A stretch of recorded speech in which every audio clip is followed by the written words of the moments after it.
I have seen all of the YouTube videos for this week for double up lineups. So we're gonna do our own construction. I'm gonna show you what's gonna be the more popular picks for 50-50 double ups, and then you can see how this also can work for GPP. You do kind of want to play if someone's projected to be 40 to 50% owned. You kind of want to have that player, but for this week, it doesn't really work out for all the plays that we want to play. So for quarterback, if you want to be able to sleep tonight, Lamar Jackson. If he's too expensive, Russell Wilson, Carson Wentz, I think will be the most popular pick for both the GPP and double ups. However, I like to pick between the 5 and 6,000s. Also, a lot of people look at the team totals, which is understandable and perfectly fine for double ups. So this Bucks and Saints game at 48 is a good one.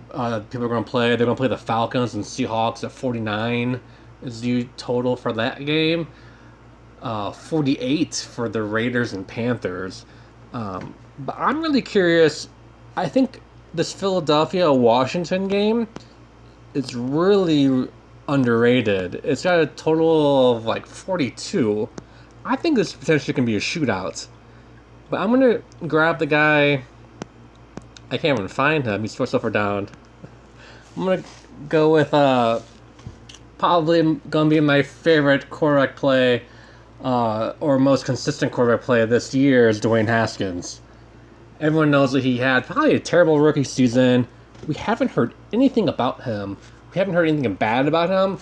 I'm thinking he's might be lights out this year as the most underrated, most improved player of the season. And Washington, their ground game is McKissick and Antonio Gibson. They might be down by a lot. They have a lot of injuries in their secondary. I don't think Kendall Fuller's playing. Darby is out, I believe. So they're going to be losing. Dwayne Haskins, for better or for worse, is going to have to throw about 40 times this game. And the good news is he has receivers to throw to. But let's not get into that right now. Let's go to our running back. So I picked Haskins because mostly I think it's going to be a shootout, but also I could not find anyone. Maybe Tyrod Taylor at 5,600, but I seriously could not find anyone in that $5,000 to $6,000 range that I liked the matchup more so than Haskins against this Eagles secondary. Okay, so for running back, I wholeheartedly believe everyone's going to go McCaffrey. First of all, I had McCaffrey and Michael Thomas as my first two plays all week. And I switched both of them out. People are going to go McCaffrey, Antonio Gibson at 4,000, and either Jacobs at 6,800 or Eckler at 7,000. Jacobs, on paper, seems like the play. But for double ups, well, for both the GPPs and double ups, I like running backs that can also will have a dual threat ability of catching the ball as well as running the ball. Jacobs is not going to catch. I mean, he might have a fluke of a game where he catches 3 passes for like 20 yards, but they have pass catching running backs in Richard, and I can't think of the other guy, but they have those taken care of. So Jacobs is there to run the ball. And he could have a 200-yard day, 150-yard day, and 2 touchdowns. But if he has 150 yards and no touchdowns, is 18 points. I mean, that's not going to kill you, but I think we can do better. And Antonio Gibson, I think he might be the second coming of Christian McCaffrey. But is he going to be the second coming of Christian McCaffrey in week 1? Probably not. But if you want to bank on like 31 to 35 points for McCaffrey and like 8 to 12 for Antonio Gibson, because he might catch 3 or 4 passes, maybe 5 passes out of the backfield. You don't know, but he is. I mean, once he gets the ball in his hand, he is hard to stop. He is 6'2", 222, I believe, and he is fast, lightning fast. So I think he's going to be awesome, just maybe not in week 1. But I mean, he's more of a GPP play. There's a lot of unknowns, especially at running back this week, more so than any week I can ever remember in the last couple of years. There's so many question marks. I was about to say Mac, because Mac at 5,300 is also a good play, but he has his own question marks. So we're gonna take out McCaffrey, and we're gonna go with the man that just got a new contract. Dalvin Cook will be ready to go. He's no longer disgruntled. Be making $12.5 million a year. Let's go. He's got a good track record against this Packers defense. This Packers defense is nothing special to worry about. And I do not like the play running backs that are playing each other, but Aaron Jones is way too cheap at 6,900. It's going to be, I don't think, hopefully not gonna jinx this. I don't think he's gonna have to worry about Jamal Williams and the rookie running back is Dylan. Can't think of his first name. I don't think they're gonna make much of an impact early on. I think they're gonna, as the season goes along, work the two in. But Green Bay at Minnesota, this is a big rivalry. I mean, not as big as like the Packers Bears, but I mean, all three teams are going to be trying to jockey for that first place spot, and they're going to want to come out swinging. LaFleur loves to actually use Aaron Jones, so I mean, I expect 20 to 25 touches here, and if he gets a touchdown too, that's even a bonus. But Aaron Jones, I bet Dalvin Cook and Aaron Jones are looking for at least a combined 50 from them.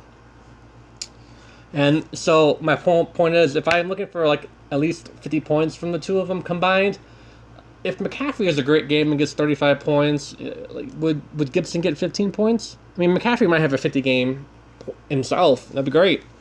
But he's had one of those, I believe. I'd say 28 to 35 is a good like median average for him against the Raiders. So I like to take the two running backs and cross my fingers. Okay, so and then I'm going to add in, so we're going to jam in the running backs this week. We're going to take Eckler at 7,000. There isn't anyone that I like down here. If you want to take a chance and think Mac only needs 15 carries. I mean, the last couple games against the Jaguars, 15 carries, 110 yards, and a touchdown. That's perfect for 5,300. That's a steal. I think he's more of a GPP play as one of your multiple number of teams. But to bank in our 50-50, Eckler, he's another guy. He only needs about 15 touches. I don't know how many he's going to get, but he's going to break off a big run or two, and hopefully those end up as touchdown runs. So Eckler, man, if he gets over 30 points, I think I saw somewhere where I think Al on his channel was saying that without Melvin Gordon, he's averaging 27 points, fantasy points a game. I wouldn't be surprised if he gets over 30 or 31 points tomorrow, hopefully. And I'm going to cross my fingers, hope I don't jinx it. Okay, so I'm not leaving much money for you guys. Defense, we really don't talk about that. Go cheap, 2,000, 2,100. You can find a defense to give you 3 to 5 points, maybe more. We don't really pay up for defense. Let's talk receivers real quick. Michael Thomas, Julio Jones I like as a GPP. Michael Thomas, I believe, will be the most popular player, even more popular than McCaffrey, because his last game was 44 points.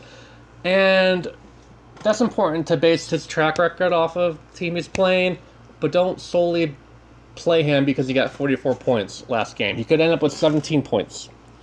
And to justify his price, he needs over 27 points. So, I mean, I think he's priced too high to take. I think you can find someone a little bit cheaper that can maybe have a floor of like 25, 26 points, and that's Devontae Adams. He needs 21 points to reach his salary. Like 21 and some decimal points. Who on the Vikings is going to stop him? I mean, will he be doubled and triple teamed? I mean, well, I should say, who else is Aaron Rodgers besides Aaron Jones going to throw to? They ain't drafting anyone. They ain't signing anyone. It's him and Lazard. That's it. Adams is going to run free, I think, all day tomorrow, and no one is going to be able to stop him on the Vikings, that is. So, my third, I guess my second pick, the receivers I like a lot.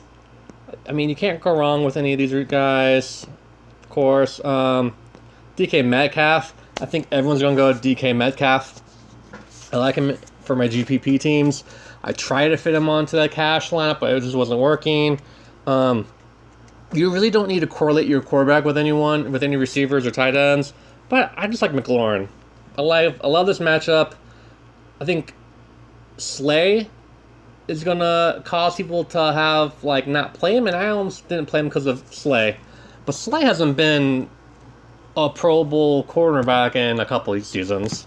Also, I also like Sims at 4,700 on this Washington team for tournaments. Now, all the news and notes say Sims is going to be in the slot as that third receiver.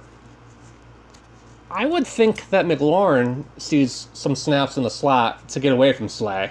I think Washington is going to do their job. And, I mean, if Slay goes up against him one-on-one, McLaurin's going to beat him all day long. They're saying that Deshaun Jackson was beating Slay in practice all week. So one-on-one, McLaurin is going to dominate Slay. But I think they get him going in the slot and they just move him around all day. And no one's going to be able to stop him. I would not expect, I anticipate him putting up Davante Adams type numbers tomorrow with Davante Adams. And, I mean, they might be the number 1 and 2 top receivers after tomorrow. So, who knows? And talking about Deshaun Jackson, are they, you don't have to, run it back, but this would also be a great GPP team I'm thinking of. I swear, I started off with McCaffrey and Thomas, the popular picks, but I'm building a GPP team to play in double ups. In some weeks, that's okay. Also, I should remind you, week 1 is not the week to throw in your whole bankroll.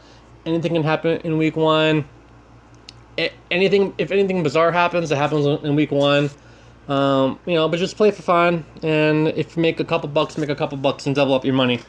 Deshaun Jackson, again, there's no one on this Washington team. They're going to play with their backup cornerbacks, I believe. Might want to double check that. But no Darby, no Kendall Fuller. I think is a Moorhead is his name is going to be on him. Is Moore something? Don't have it right in front of me. But again, for 4,900, I think he's mispriced.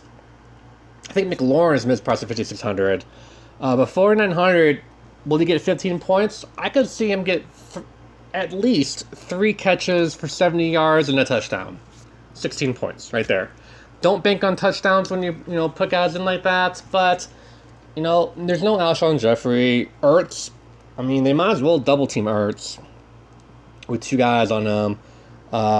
Rigor, is it Rigor or Rigor? Rigor at 4,300. He's one to look at for GPPs. Also, what's the Raiders receiver? Ruggs the third, the rookie. I think from Alabama. He's a good flyer to take in GPP at 5,100 as well. So let's say you put this in your double up, in all your double up lineups. There's this lineup. Okay. Throw it into the GPP. Into the big one, into the single entry, the 3 max, whatever. Just throw them in. You don't know. You probably win some money with that too. But to make this an even more GPP team, Deshaun Jackson will be at least 15-20% owned. So throw in Ruggs at 5,100, Sims at 4,700. Also Sims instead of McLaurin, but I like McLaurin for GPPs as well. Instead of Michael Thomas, you throw in Davante Adams instead of Julio Jones. Davante Adams, he might be. I think Julio Jones will be more popular because that game has more point total by a touchdown than this Packers and Vikings game. So you just kind of have to do a little of a divot. It doesn't take much of an overhaul to make your double ups into the GPP team, but I would be comfortable throwing this into the GPP. And not gonna say I'm going to take it down. Oh, there's my dogs. Okay, so on that note, I'm going to end this right here. Thank you so much for watching, for liking, for subscribing. Let me know in the comments who you're going to play. What's your sleeper? What's your top play? Who do you want to play? Who do I not have that you want to play? Anyways, let's win some money tomorrow and have a good one.